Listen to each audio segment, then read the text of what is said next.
The current version of the Buffalo Bills might be the best in team history despite a way too close for comfort win over the New Orleans Saints. I'm Adam Zientek with A to Z Sports. Let's talk about it.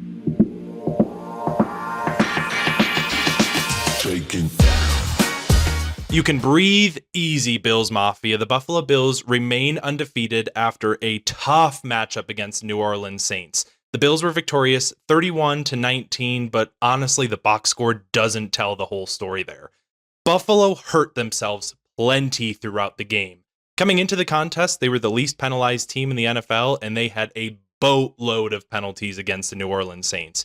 It wasn't just penalties either. Missed tackles, miscues, there was a penalty for too many men on the defensive side. It wasn't the best day at the office for the Buffalo Bills. However, at the end of the day, Buffalo, once again, found a way to win despite things not going their way for a majority or some portion of the matchup, which is something that this Buffalo Bills team keeps finding ways to do through the early stages of the season. With each victory, the team keeps breaking or nearing franchise records left and right, which has many thinking that this could be the best version of the Buffalo Bills in franchise history. While not a franchise record, Buffalo has scored on the opening drive of every single game this season, which is the only team in the NFL to do that. Shout out Josh Allen, because he's just super fun to watch, and seeing the team work and Khalil Shakir being the human pinball machine on his way to a 40-yard touchdown was beyond beautiful, and it was a perfect way to start the game. Now, it didn't set the expectations of what the game would look like, but again, I will repeat it endlessly. Buffalo found a way to win. They've scored at least 30 points in every game this year, which is the third time in team history and the first since 1993, over 30 years ago, which is a wild stat. Now, one of the stars of the game is the Bills Mafia. Leading up into the matchup, head coach Sean McDermott expressed how important it was to, quote, defend our dirt, and Bills Mafia made their presence felt throughout the contest. With the victory, it's 14 straight regular season home victories for the Buffalo Bills. That is the second longest streak in team history, only behind a 15-game winning streak dating back to the 1990 and 1991 season. For me personally, as a fan that grew up during the dreaded drought years, I wasn't even a thought in my parents' minds the last time that the Bills were able to do something like this. An unbelievable accomplishment for the team. Now tell me if this story sounds familiar. When it mattered most, the offense and defense picked up. In week 1 against the Ravens, Allen put on his Superman cape to lead the team to a victory. Against the Dolphins, once again, the team found a way to win with an interception late in the contest from Terrell Bernard.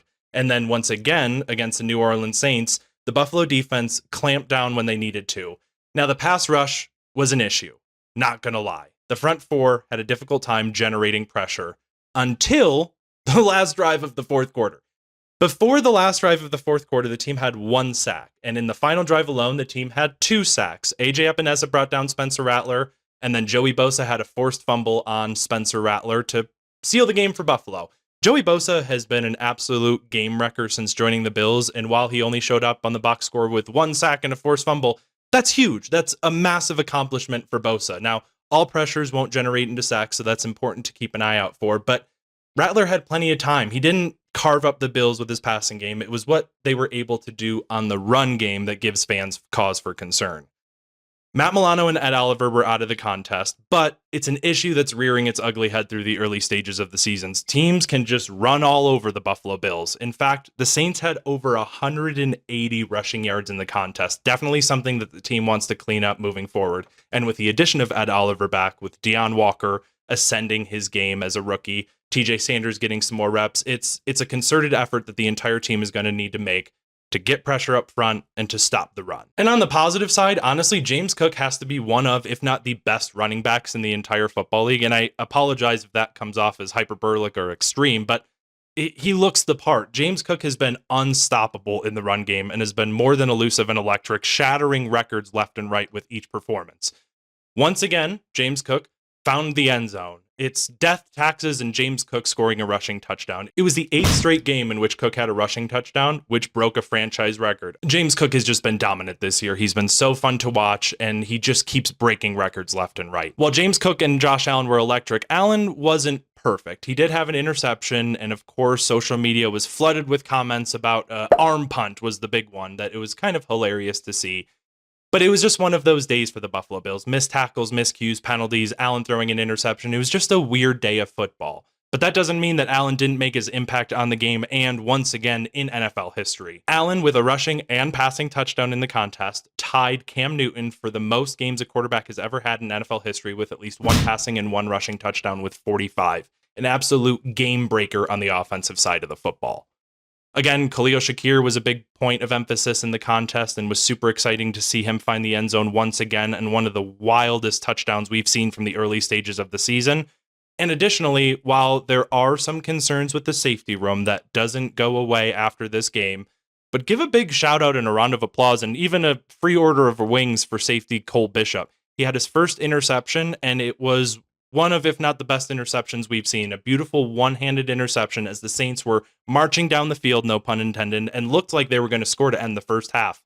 Bishop said, "No, sir," and hauled in what is sure to be a SportsCenter top 10 highlight. Another positive from the matchup was Dalton Kincaid.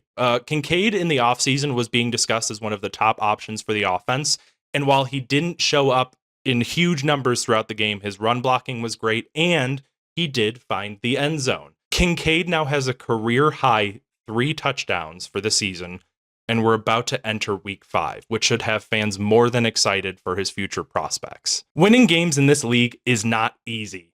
I don't have to remind the fan base of the dreaded drought years, of how difficult it is sometimes just to pull out a victory in the NFL, but that's what the Buffalo Bills did, and that's what the Buffalo Bills continue to do. Yes, the defense needs help. Yes, Allen can't have those costly turnovers. Yes, penalties killed drives. Yes, there were wealths of things that could have gone better for the Buffalo Bills. But at the end of the day, all that matters is the team found a way to win. Bills Mafia got to sing Mr. Brightside towards the end of the game, and whenever that happens, you know it's going to be a good day. In the wise words of Joshua Patrick Allen, go Bills.